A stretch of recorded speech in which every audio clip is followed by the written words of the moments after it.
Da-da-da-da. How are you, I'm feeling really Nikki? good. Oh, you know what I thought though? Are you sharing this on Facebook? Yeah, So can you tag me in it and then I can share it on my page too? yeah. Of course. You already tagged actually. Oh, I am? All right. Yay. I'll, Yeah. does that mean it will show up on my Facebook page? Oh. Yeah.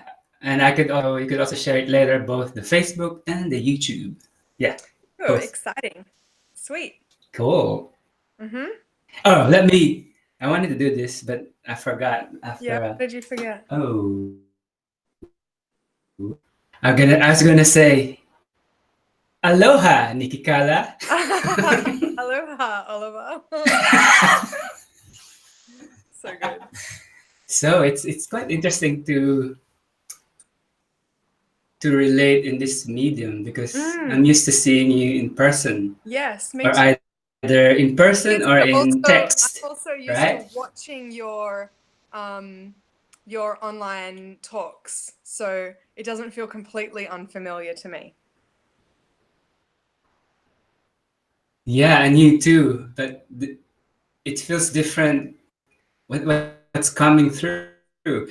Mm. Now that I'm here, I just realized that I've known you like for what, 5 years or so, Yeah. and I've seen you do interesting things over those time.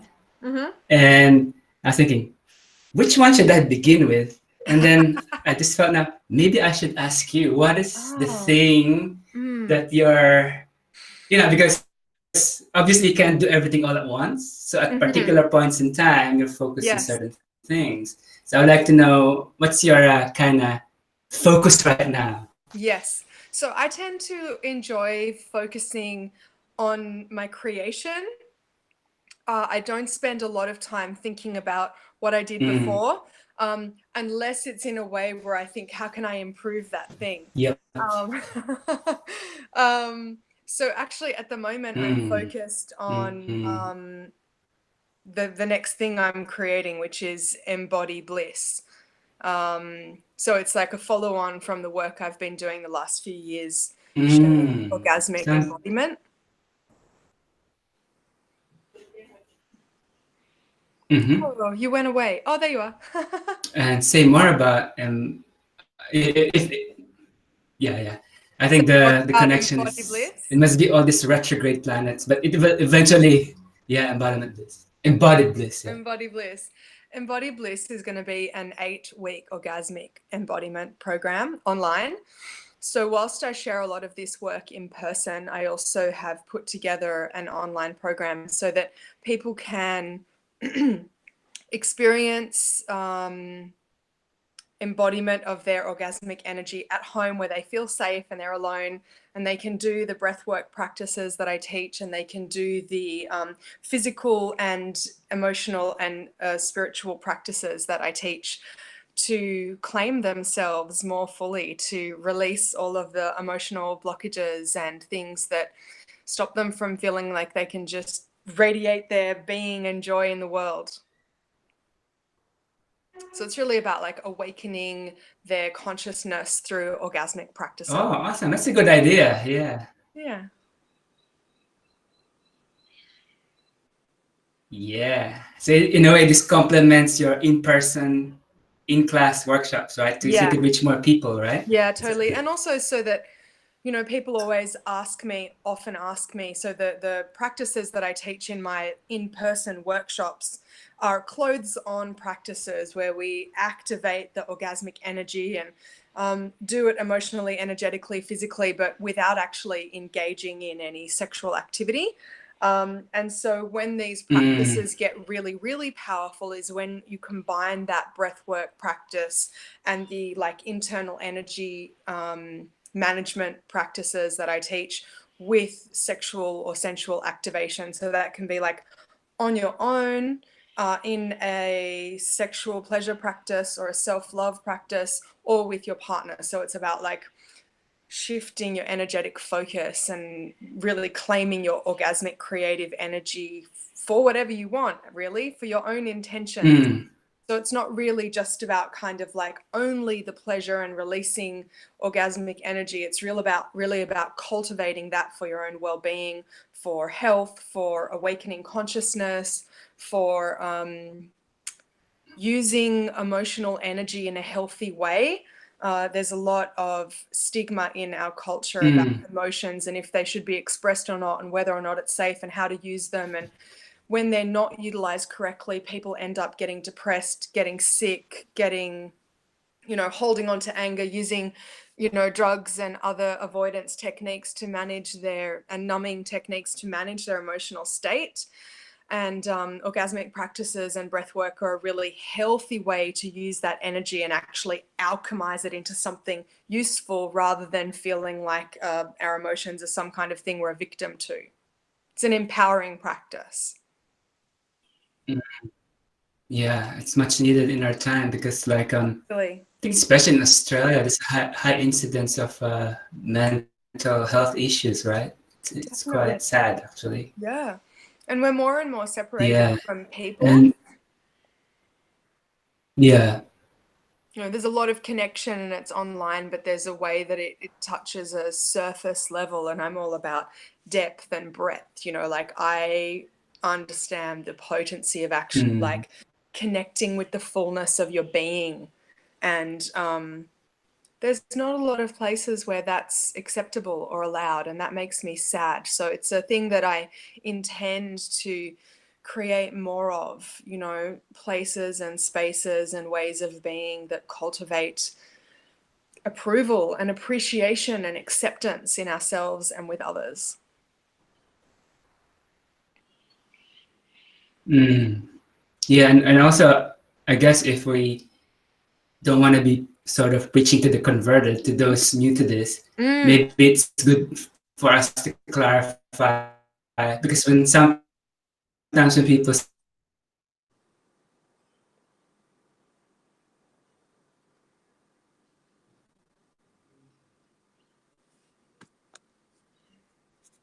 it's much more. I think when we say orgasm, so I think it's also an important thing. At least for me, that was a key learning for me when I was first beginning into this work. But I'm not sure what the question was. Are you asking me a question? Oh yeah.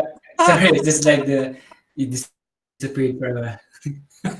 No, I was just saying that for someone new to this, I guess it's better if they know that when we talk about orgasm, it's not just climax, and and that it can be a bigger part of well,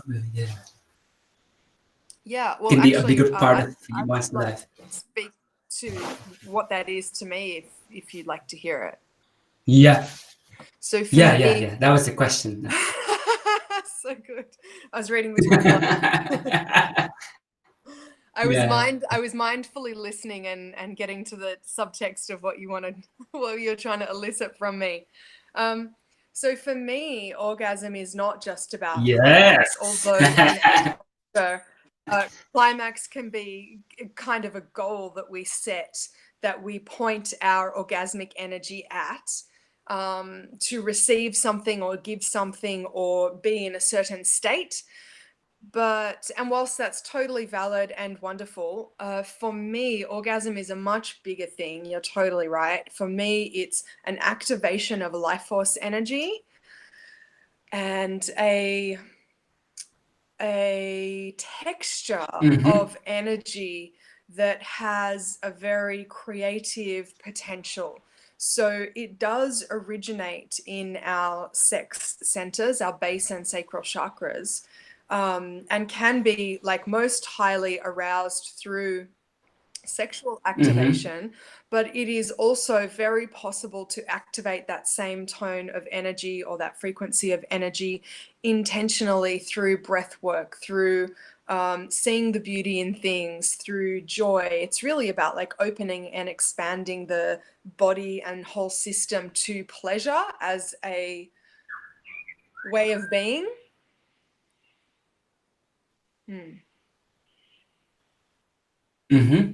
And it has like, many facets and many I'm curious to know how. Yeah. Can you Oh, say that again, the sorry. I last think we sentence? have a tiny bit of a lag here. What I said was it's more about a way of being and allowing Yeah, yeah. like pleasure to be that way of being, allowing pleasure to flow and run through the body as a source of energy, of allowing pleasure in the body. And Mm. it doesn't Yeah. have to It's be like sexual, but it can be sexual. yeah. So it's like yeah, it's like energy, and also I guess it's not a goal. It's actually what enables you to reach goals. You know what I Yeah. mean? It's like a flip around, I think. It's creative energy source. You can do whatever you want with it. You can take that energy and activate a new business idea. You can take that energy and make a new baby. You can take that energy and heal your Mm. own body. You can take that energy and make magic with it. It's very pure source energy, creative energy. Mm. Okay. Let me see if I'll just maybe if I change connection, I think so we can avoid the lag, and I think Sure. it's My Wi-Fi creating some signal. tumescence in our communication. Okay, my Wi-Fi signal looks strong here, so It could be me, so I'll without change to blaming, I don't another think it's one. me. So let me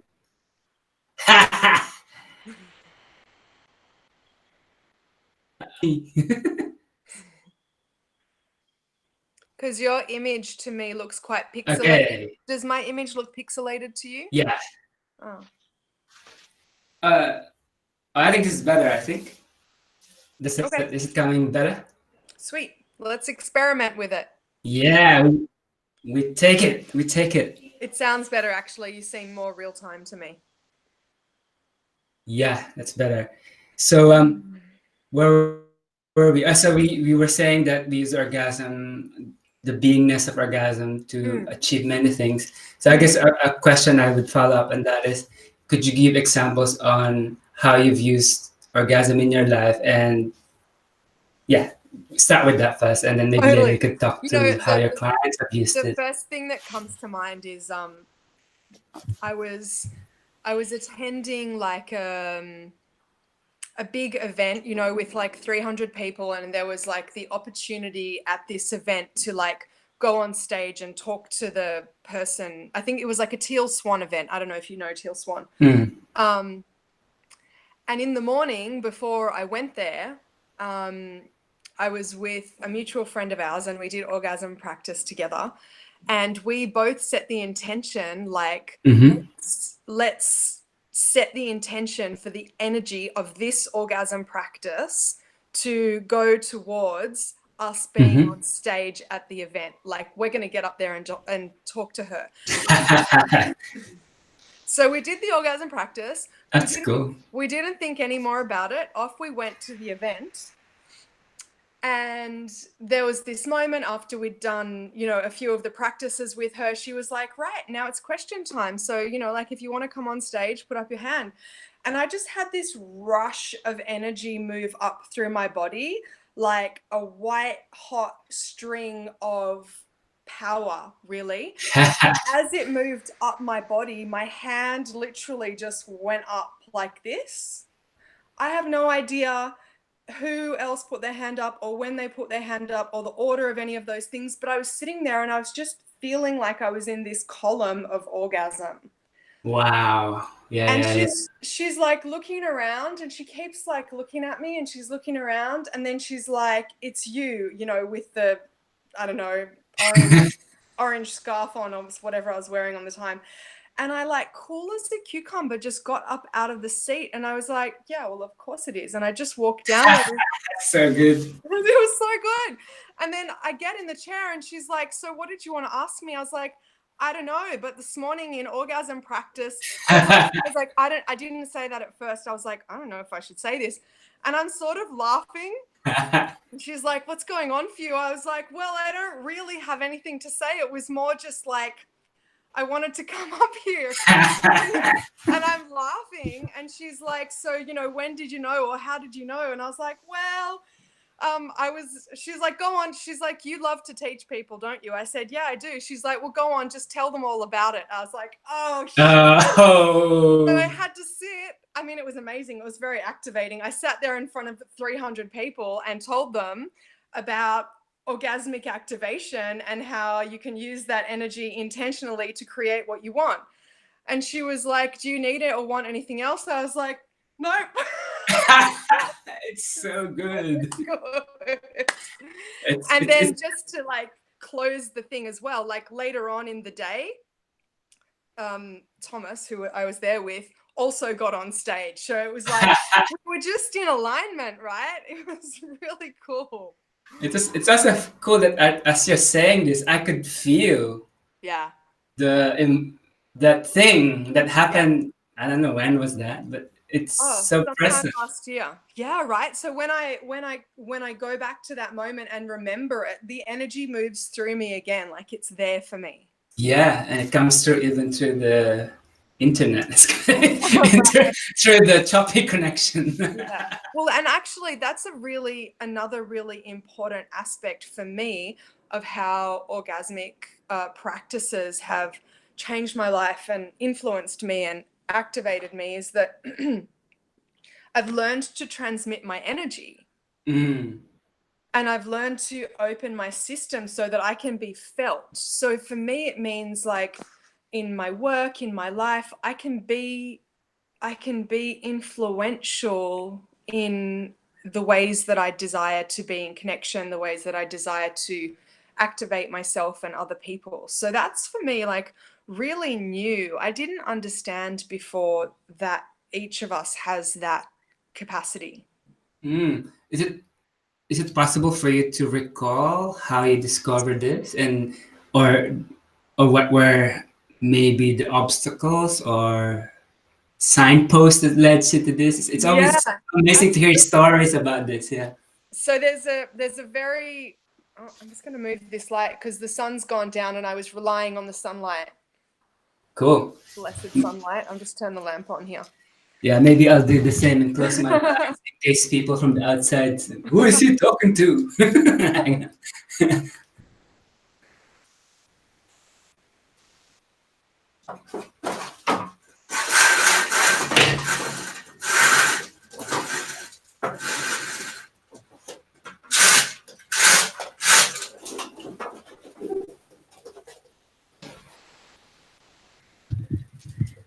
Just breaking the fourth wall for a moment, I just would like to say a meta comment, and this is the beauty of the new technology we had in the past. If we were doing this in a TV station, the time, the bandwidth is so expensive that you can't do what we did. Every second was count. Right. Sound bite. But now here we could do that. We can come back, and actually people love it because it's more authentic. Right? It's really cool. I just also had a really cool idea that I want to experiment with. 1 second. Mm-hmm.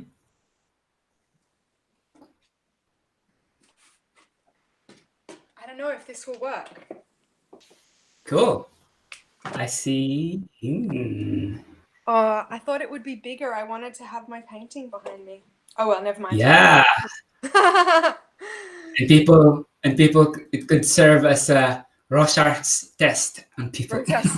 What do they see? I just noticed there's this weird, my wall, it's not weird, it's where it's meant to be, but my chair is in a funny place where the wall is. Anyway, it doesn't matter. It was an idea. I'll get it. No, good. I'll get it right next time.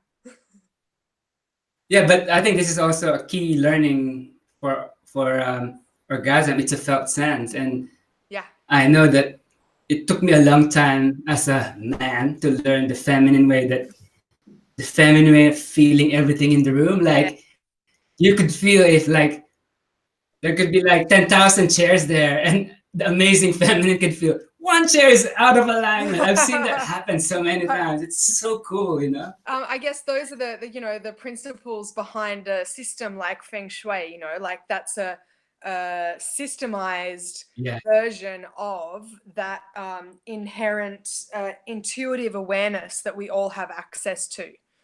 I think there are a lot of and nothing wrong with perfectly aligned, wonderful ways to like systemize and make maps around things that are ways that we've installed culturally to actually rely less on trust and intuition, because those things you actually have to really deeply surrender into and allow for them to come through and trust. You know, like I could be mad at myself that the thing behind me didn't work, but I'm like, no way, that was like a great idea. I just imagined that it was bigger than it was and it would like take up all the space behind me. Okay, I'll know for next time to like do it differently.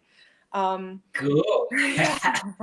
Now But back to the spot on the story on how you yes, found your ability to is it project or to transmit. radiate, transmit this Yeah. life energy, yeah, if we could call that. Yeah. Oh, yeah. Well, first I'll talk a little bit about what held me back from that, and that was fear of my Mm-hmm. impact. So I had Mm. received a lot of data, information, feedback throughout my life about how people didn't want to be impacted by me, or they preferred not to be, or they weren't receptive. Mm. But in my life experience, I interpreted that data as there's something wrong with me. I'm not good enough. No one likes me. I was correct in the perception that I'm not being received. Like that was Mm. correct data. But I actually took it personally and made it Mm. about that I needed to be different or there's something wrong with me. So it was and it still is, a gradual Mm. process of peeling back the layers of conditioning that say that I shouldn't be in my full radiant transmission, that I shouldn't allow, you Mm. know, orgasmic energy or life force energy to flow through me in a way that others can feel me. I had to let go of the idea completely that people wouldn't want to feel me for whatever reason, and had to really step into that trust and surrender that that was actually where the aliveness lives.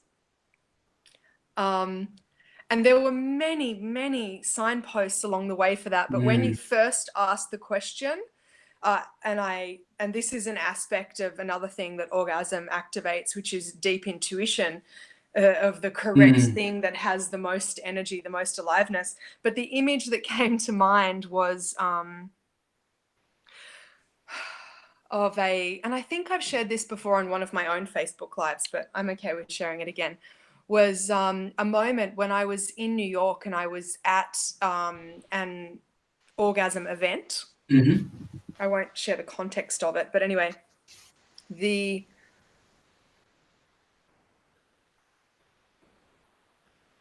I'm just being with how much I should share here.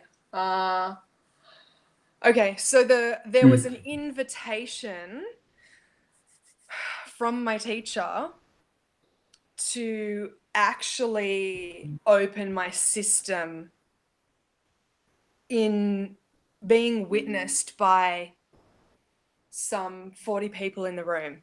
There was a like literal Mm. invitation where she said to me, like, just open it up, like, let us feel you. And she encouraged me, like, by saying a few different things. And I had this experience where I almost felt a fat, fertile, thick, viscous, liquid energy come out of me and kind of, it's almost like if you could imagine a dense fog rolling across the floor. You know how it kind of wisps up on things and floats Mm. outwards. And I sort of saw it, felt it, imagined it, whatever that is, touching people and expanding out of me like across the room. And I felt like every single hair on the Mm. whole of my skin like wake up. I saw people like taking deep breaths. I watched as people's like bodies kind of moved and softened, and I just felt this like thickness move through me. Like I could taste the air. It was, I'll never forget that moment, that invitation to expand and the pleasure in it. And even in the moment, I don't think I understood it fully because I was so in it. Like I was just in this pulsing vibrational soup. And yet it was afterwards, later on that day, so people were flocking to me like bees to honey. Oh. Everyone wanted to talk to me. Everybody wanted to ask me something. And before then, I can feel when people put attention on me. So Yeah. they would put attention on me, and then something would have them like lean out, whether they were afraid to approach me or whether they just weren't interested to approach me. I never know that, right? But what I notice is when people put their attention on me and take it off. But after that moment, every single person in that room, it felt like, came to talk to me or wanted to ask me something or whatever. And it's almost like I went from invisible to fucking magnetic. And how did you feel with that sudden change of focus or change of connection among Yeah, these 40 people, right? Yeah. Yeah, I felt a little bit shy initially, Yeah. actually, because I was like, wait, what just happened? It hadn't fully landed yet, the way I had impacted people and the way that my energy had like influenced their experience. Like they had viscerally felt me. You know, and as that fog thing went across the floor, it's almost like the tendrils of energy kind of went up their legs and they like were having experiential feelings. And I didn't actually understand that I had that power, but now it makes sense that I was so reprimanded or adjusted or stopped, like pruned when I was caged, younger. right? Yeah, pruned. I felt like I was Yeah. pruned. Oops, don't do that one. Don't do that. Don't say this. Don't say that. Don't. You know, I remember this one time. I won't say. You're too much. I think that's a common. For That's a real. common thing. Well, I Yeah. had this one moment where Yeah. my mom was pretty strict. I love her, and she did her absolute best with me, and she's a glorious woman. I love her immensely. But she just actually didn't actually know how to handle me or my energy or whatever.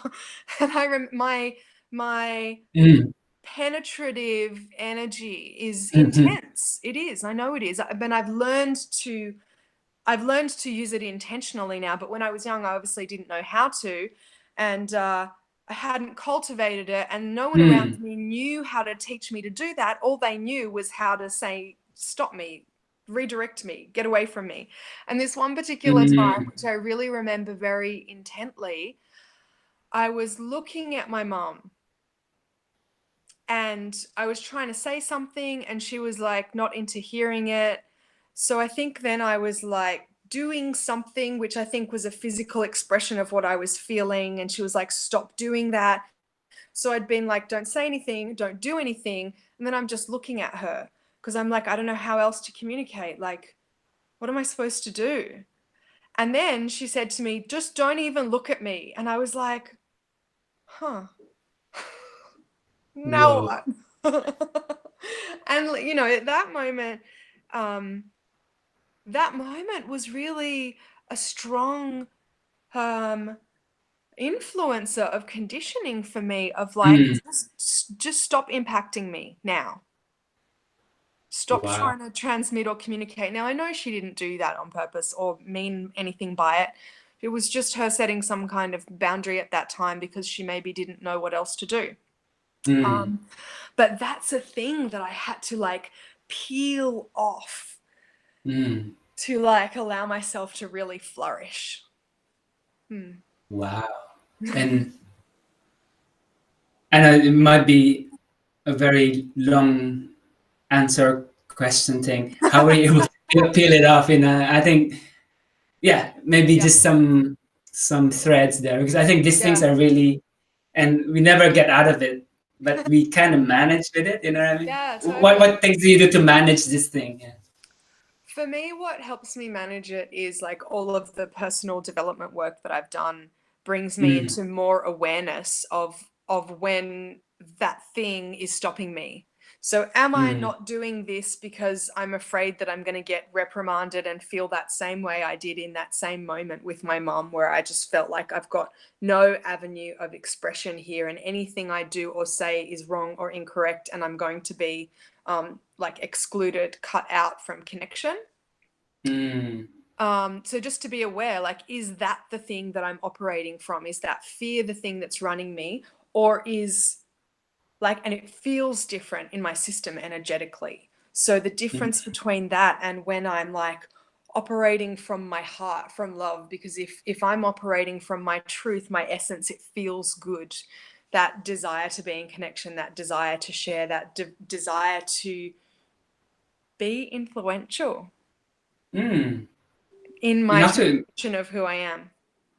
yeah, and also if people are open to it, they would love to have that, right? It's just, And I that's the guess it's, belief, right? That's the belief there where I play with, okay, I'm going to intentionally hold the belief that people want me, right, versus my old belief where it's like, I don't belong anywhere, I have no place, nobody wants me. right, I'm going to get yeah, in trouble if I force my way into something, and then and also the polarity of that is also I'm never chosen. So there's like, you can see in that energetic frequency and that belief framework, there is actually nowhere healthy for me to be.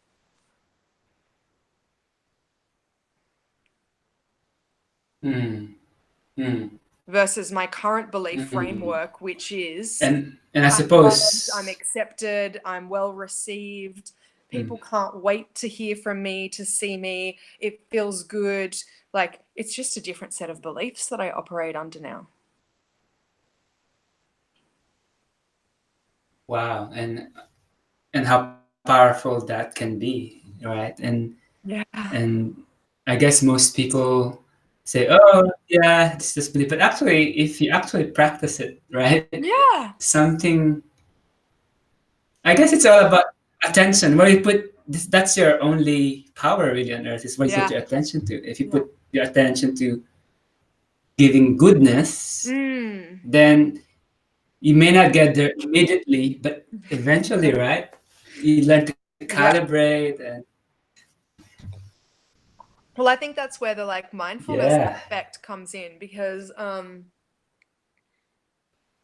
Hmm. I still have to consistently pull my thoughts into alignment with a perspective that's healthy for me. Like, old patterns and habits die hard in my experience. Mm. So it takes Yeah. a level of noticing and attention, like, where's my energy at? How am I focusing? What belief is running me at the moment? And then to like bring my attention to what feels good, to what I want to be guiding me. To Yeah, it's an energetic practice. Mm. And just going back to, just want to unpack some of the things you said earlier. Yeah. I think it's quite rich, and I guess the question I had was, so you had that moment when you allowed yourself to Open. be to open, but you didn't realize that until later on. And I guess I just wanna put a pin in that, that Mm, it's a good reminder for us that most of the things in this, especially, I think most of learning is like this, but especially in embodied cognition like this, it yeah. happens in the body first, and then the Yeah. mind has to catch up Yeah. to understand what happens. Yeah. And I think was saying after a strong workshop, you have a period of integration, right? People Absolutely. say, "What's that integration thing?" But I think this, you just show that, because sometimes you get hit with this. Your body understands, but your brain is just like still. 2 miles Yep, away. totally. It's like for me a analytical perceptual framework that my brain operates inside of, that wants to sort of look at all the different pieces. Like when I said to you before that I spend most of my energy and time on focusing on like, how can I create, what am I creating, like being in now and also being in creation. I don't spend as much time like focusing on the past. And yet for learning, for integration, it is important for me to look at those little markers of sort of moments that felt like, I'm going to say that moment at the time felt bigger than me, like felt like something I had to grow into. It was like an experiential landmark in a way, in my experience, that Mhm, that opened me to mhm, that new place. And then I had to learn to, on my own, embody that expansion and frequency with consistent practice of feeling it and being it. mhm, And I actually think that that's one of the powerful aspects of meditation, is the aspect of intentionally embodying energetic expansion, so that in day-to-day life, you can remember that frequency, and when you're not on it, come back to it, come back to it, come back to it, come back to mhm. it. Yeah, I think it's a powerful lesson. It's not about, because the more you just focus on being out of it, then the more you remain out of it. It's just to come back. Yeah. Yeah, and so after that moment, Mm, and then because I noticed that you, whenever I see you mm. in when we meet and do our practices, you're always learning. Do you have always a new book that you're getting into? Yes. And I think the last one I saw was Gene Keys or something. Oh my But God, that, like, legitimately, that is my Bible. really, That's not a new book that I'm getting into. I've been reading that book for like 7 years.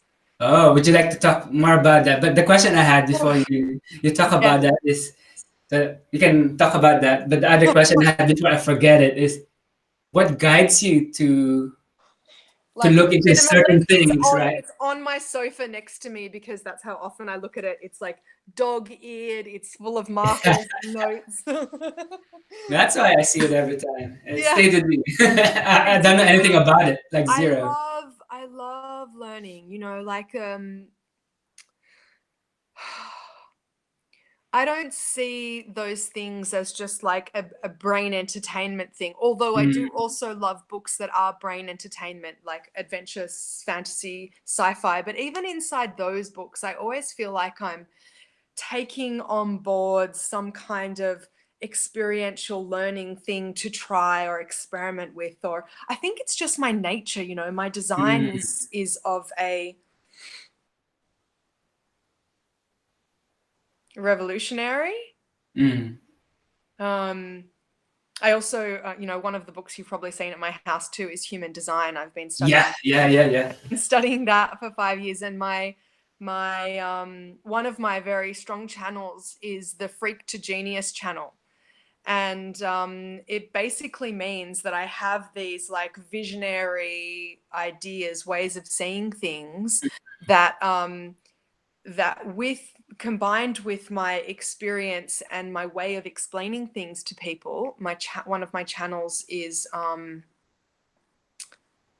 the channel of explanation, of helping people understand things.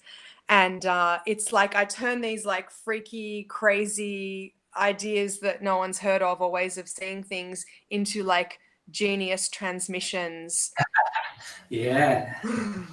We need more of that in the world, actually. Yes, I'm doing Yeah, it. I'm doing yeah. it. And it's part of why I had to clean up my conditioning around transmission, because it is one of my most potent gifts. Mm. So maybe you could give us a taste, A just a taste taste. of Oh. what Gene Keys and human design are. Just a tiny, tiny little Oh my drop. God.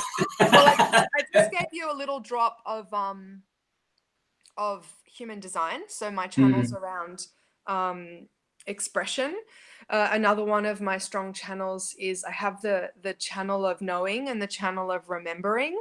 So when I speak of my experiences and I speak from I remember, like I remember that time that I had that expansive energetic awakening, the way I transmit from my memory is bringing it into knowing and current experience.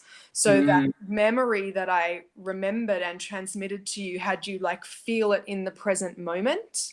I did feel that, yeah. Yeah. So that's so human design is letting you be aware of these different channels. Yes. So human design is actually the science of our unique differentiation and the way that if we're in our correct operation, we are of benefit of service to the collective evolution.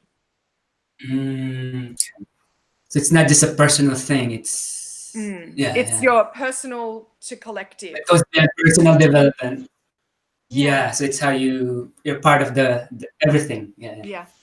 Cool. Yeah, totally passionate about that. And for gene keys, okay, well, I'm actually a little bit shy to talk about this, but one of my most powerful frequencies in my gene keys is the potency of quintessence. Oh, I like that word. Yeah, I know, right? And so the gift frequency of quintessence is simplicity. So it's like taking things that seem complex, that seem unmanageable, that seem outside the realms of being influenced, and actually being able to see them for their simplicity, their core, and to extract the quintessence of them and to be an expression of that.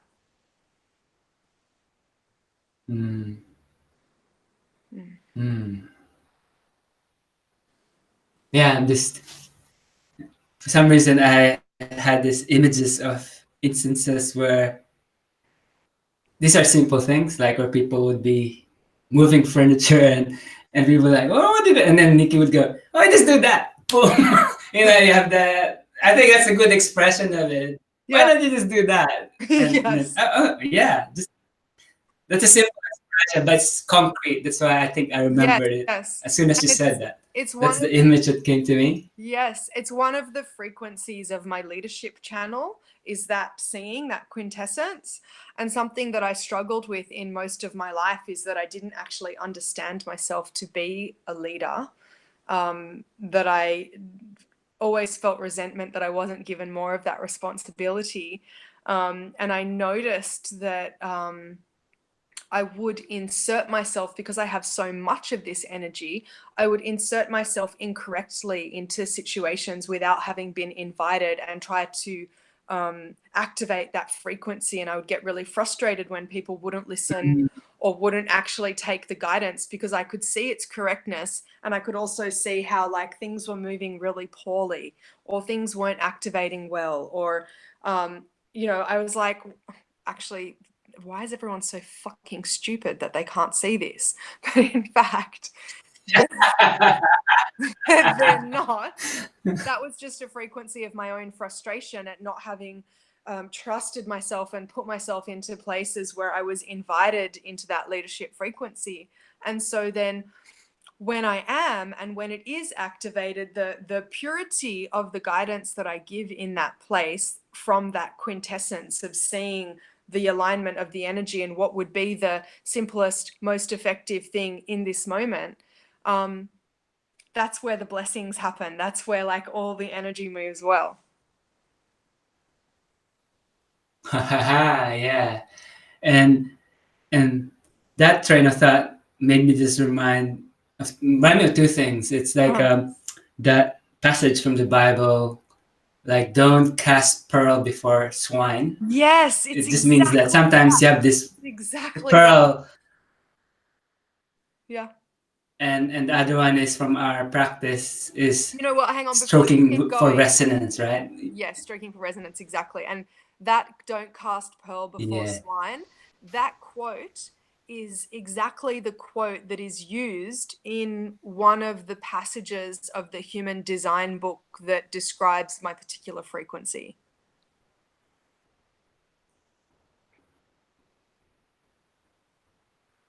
Oh, how Yeah, is that for a yeah. That's you synchron being in resonance. resonance? Yeah, yeah, and I think it can be a hard lesson to learn. Oh my God, that Yeah, took me years. And but that's I think that's the thing especially that had me with so the advent of content. social media, that can be a hard lesson to learn because sometimes I find myself. Hmm? That was part of the reason why it was such a hard lesson to learn for me, because I didn't know that I shouldn't be sharing it with everyone because the thing was so strong Mm, moving in me. Like it's my legitimate, it's like my core frequency to mm, activate that quintessence. Um, and the conditioning that I received from sharing it incorrectly was very strong. Don't even mm, look at me with your energy of like knowing the correct thing and me not wanting to hear it, basically. mm. And it's very archetypical actually Yeah. because like a lot of stories are like this. Even in the recently concluded Game of Thrones, right? Did you watch it? No, I haven't. So don't spoil it for me. Ah, yeah, maybe not that. Maybe there's a lot of stories, especially like let's go not Game of Thrones, let's say superheroes. A lot of the Yes. stories is the superheroes they get put down, right? Yes. Like Peter Parker's being bullied in the office, but Yeah, they have to like overcome their adversary. yeah, because First. they're conditioned to be weak because if they're not weak, then they can be very strong, you know. Right. So it's quite Yeah, yeah. Totally. and then And I and think we all then have that story in us, right? The things that we have to yeah, overcome or release or let go of or activate to be in our like fullest expression of being. That's actually what I see orgasm yeah, is, like this frequency of like uniqueness that moves through each person that is so divine. mm, yeah. It's a divine spark, Yes. and I guess that's one way that this is being weakened is by tainting it with sexual shame, right? That's I Totally. think that's one way. By all right, no, you don't show that. You don't Yeah. just reserve that for procreation or something. You know Mhm. what I mean? They just wanna just do it for this. That's all. It's Yeah. like no, it's life, right? Desire is. I was Mm. just. I know you love this topic because I was just thinking about like artificial intelligence and Yes. maybe the reason why we haven't been able to create human like level intelligence is we haven't been able to bake in desire. 'Cause I think Mm. without desire, something will not be aware of doing anything because there's just an infinite number of things in the universe. And the only reason we could understand it is by limiting it to our desire, right? You know, it's like Mm. if you have an unlimited options, how do you choose? It's by following your desire, right? It's not Yeah. like you don't put statistical weight. Mm. I actually believe that it's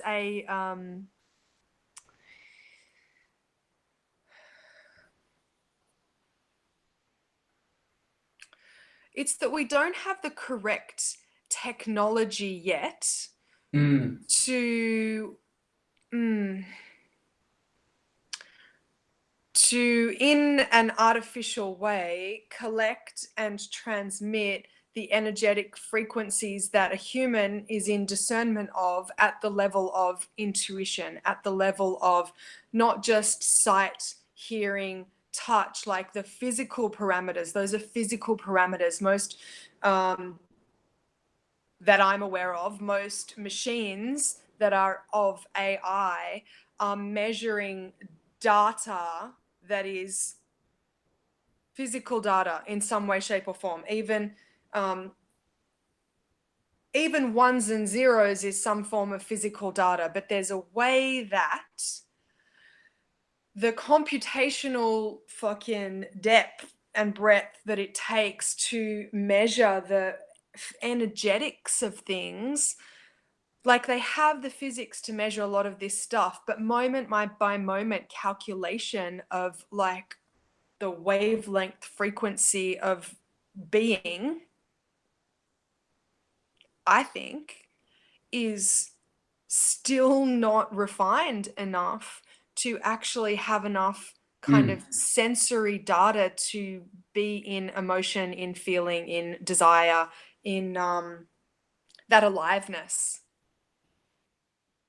Yeah, and it's also, I think with intuition, it's immediate. I don't Yeah. think you go, all right, get me the inputs, I'll crunch Right. it, and this is the output. And now we're doing calculations on that. It's like I love this story that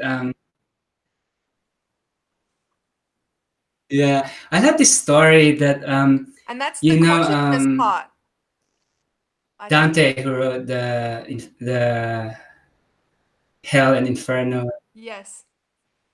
Yeah. The heart problem they call it in philosophy.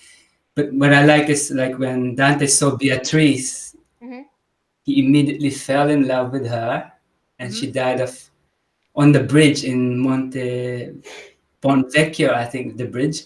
Mm-hmm. And then he fell in love, and he died, and she died of the plague, I think. Mm-hmm. And so he was heartbroken. So he had to write all this, with the seven candles of hell because of the love he lost, Yeah. and because people read that in both sides of the Germans and the French in the World Mm-hmm. War II, Mm-hmm. they actually made an agreement with the Americans. We will not bomb this bridge because it is significant, because that's So where good. Dante fell in love. If Yeah. you promise not to cross, and apparently they honored it. But the reason it's a bit random, but the reason I said that is when he saw her, that was immediate. You know what I mean? Yeah. It's like Yeah. it's not like I will have to wait till I have enough data. No, he didn't be like, okay, she has blonde hair and she has blue eyes, or she has long legs, or he didn't measure the data points. She said seven nice things to me. Like I can only imagine that a computer, a robot, would be measuring those things. Oh, they said one thing that was mean. Wait, do these words mean mean? What's the emoji for that? Like all the reference. I saw recently someone posted on Facebook that they've started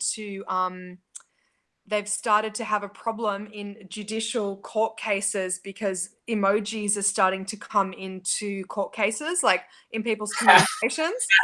They don't have like Yeah, yeah. adequate reference points for the meaning making around it. Like one person sees the emoji with like little circles in the eyes and thinks it means confusion. The other person thinks it means excited. Yeah, and it can be weird, like with the Kekistan, that frog that for some weird reason trolls. They were trolling people, and then suddenly it's a symbol for alt-right. It's like what? It's just a frog, I but know, now right? it's a And it's like dangerous symbol now. It, microcosms of culture that, like how do we program that stuff for, collective? yeah, and I guess that's where this what you're teaching is important, because sometimes, yeah, we could get into all this. Yeah, that's actually a good question. I'm asked because there's this fear that because of our use of all these phones, this Facebook, we're being programmed. But can we really be programmed if we're in touch with our orgasm, our body? What do you think? I think it I might be think an antidote think to all we're this I think we're algorithmic absolutely programming. I think we're absolutely able to be programmed. I actually see it that I program people. I intentionally manipulate people. And the reason I think that's okay is because my intention is to have a positive influence on people. Now, Oh, that's just because I trust my own intent, but I might not be the correct resonance or the right resonance for influence on a certain person. They may not resonate with me. They may not want to choose to receive me. That's totally okay.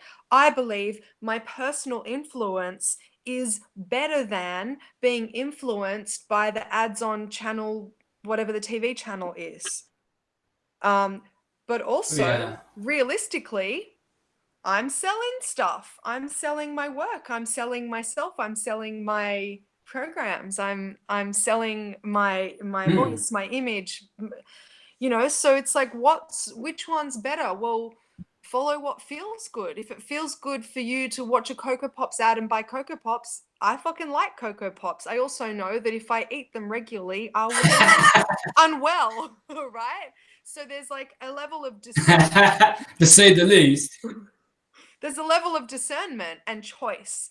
So we all have Mm. choice, we all have free will. How do we activate it? So I think that's a brilliant question. You know, I'm not different to a Cocoa Pops ad, really.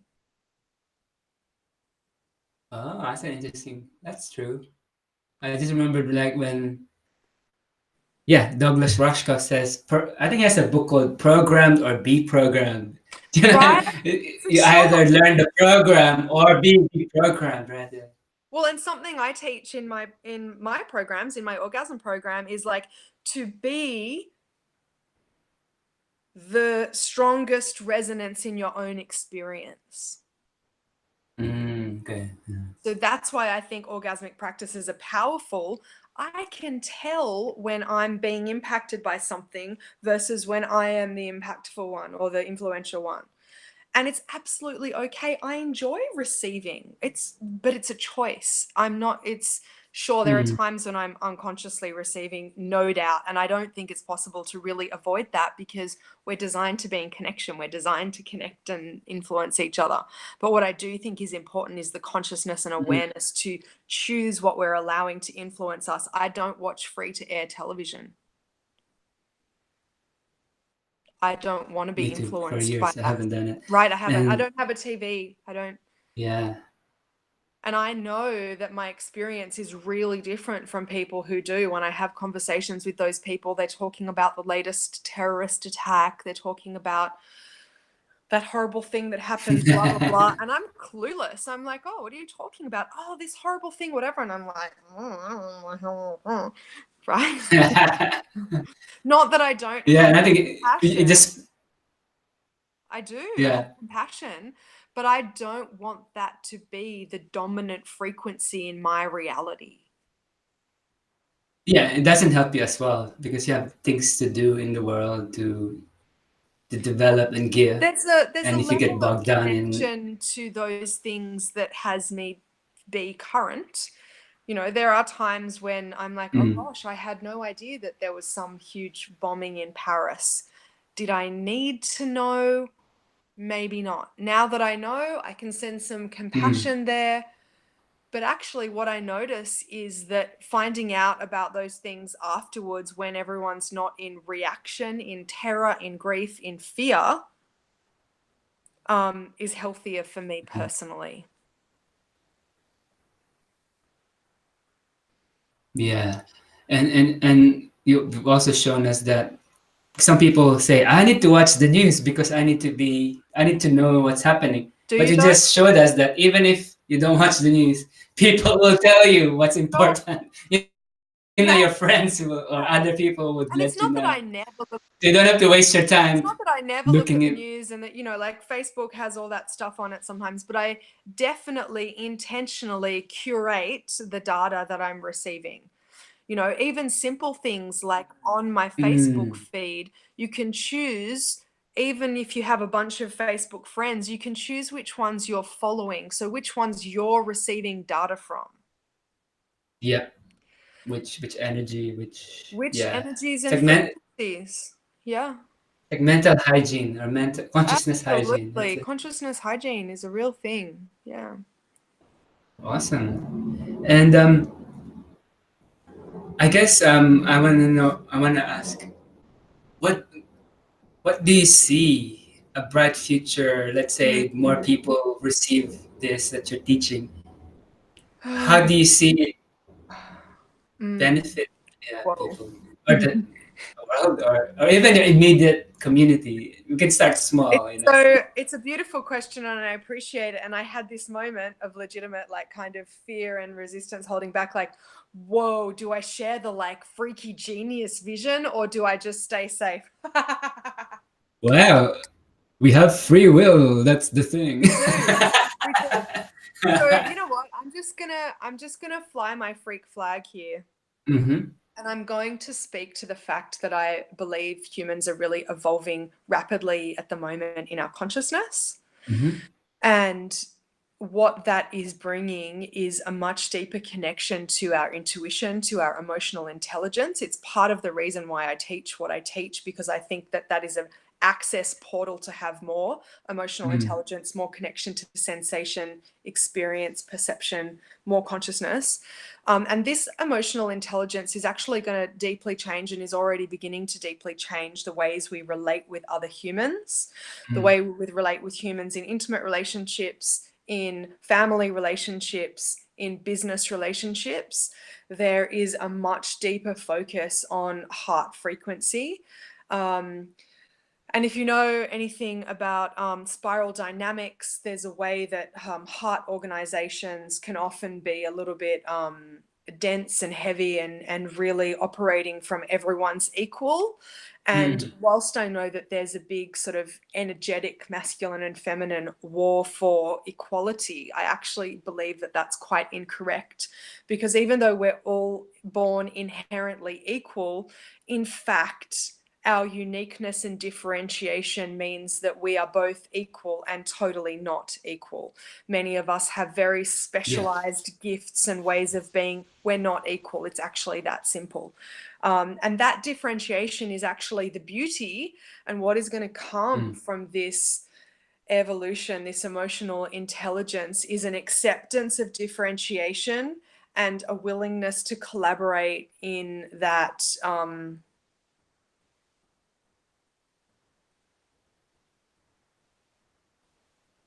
there's a leadership aspect here. What is the word for this? Like a synarchy of leadership.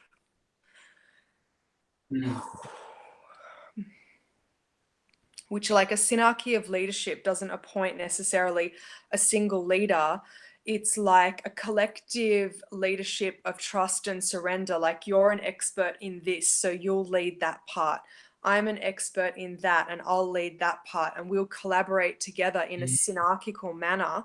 You know, it's made much more accessible by the evolution of collaboration in the internet. We're able to connect and meet with our actual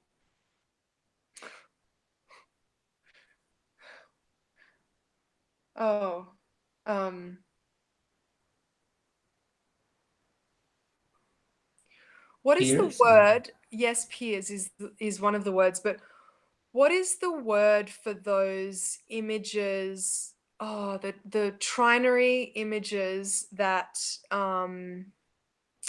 that create in a pattern, like a shell. The fractal or Thank the you, fractal. So it's a way that we're actually connecting with our fractal fractal, self. yeah.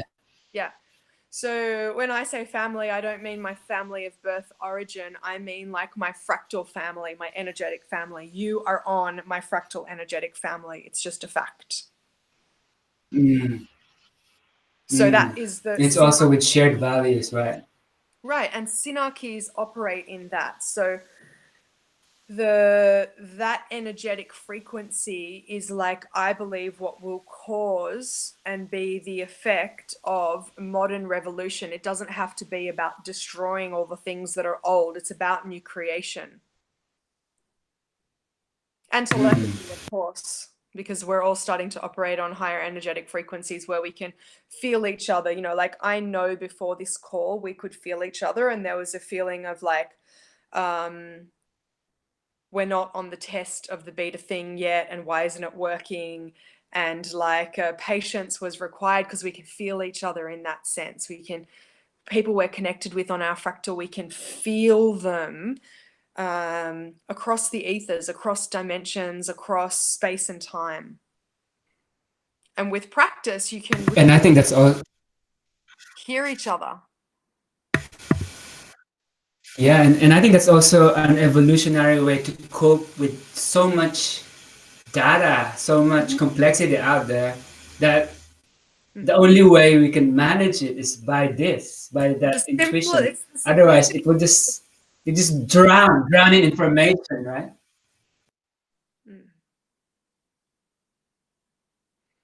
Mm.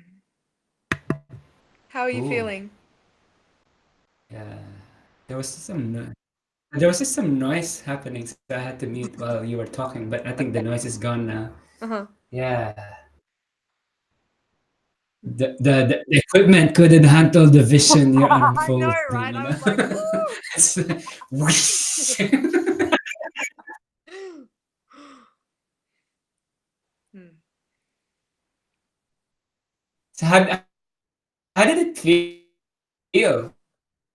This will You- be like an immediate feedback thing. This is like, why not? Let's do this real time as well. How did that feel? You just It felt liberating and exciting. I also had this like thread through my solar plexus, which is interesting because the solar plexus is actually one of the physiological areas of our body that's evolving at the moment.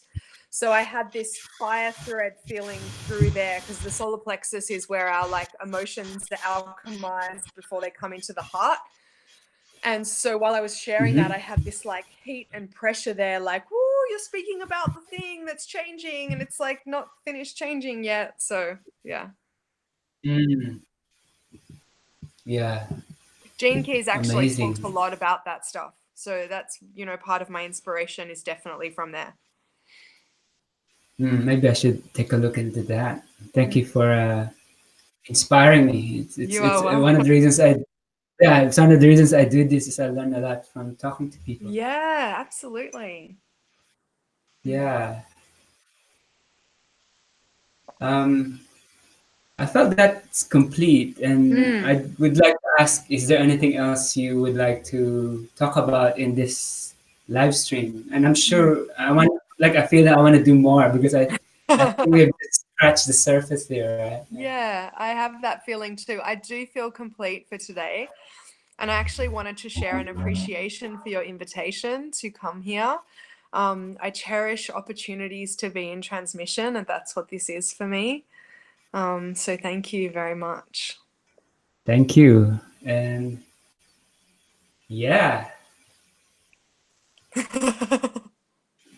Go forth into your quintessence. quintessence. That's it. I was trying to find an exit word. Be quintessential. Oh, actually, do you know what? Wait, Yeah. let me just read you something a little bit about quintessence. Right. How do you That would feel be a about good. that? That would To be a close good. with that. Yeah, that would be a good closing. Yeah. Yeah. All right. 1 second.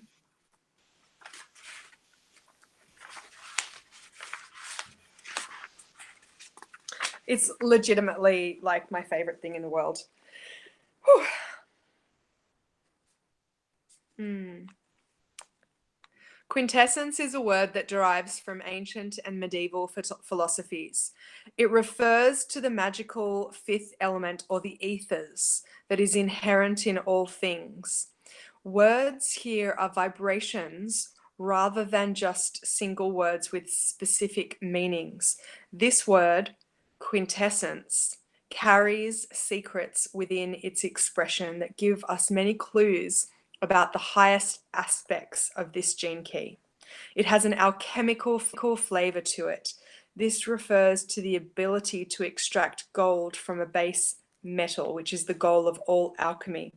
Therefore, people of this city are able to touch the gold hidden within other human beings and transmit the power of the awakened state through a word, a look, a gesture, or simply just their way of being. Amen. Wow. Amen. Yeah, quintessence. Thank you, Nikki, and see you again. Yes, you will. Bye. Bye.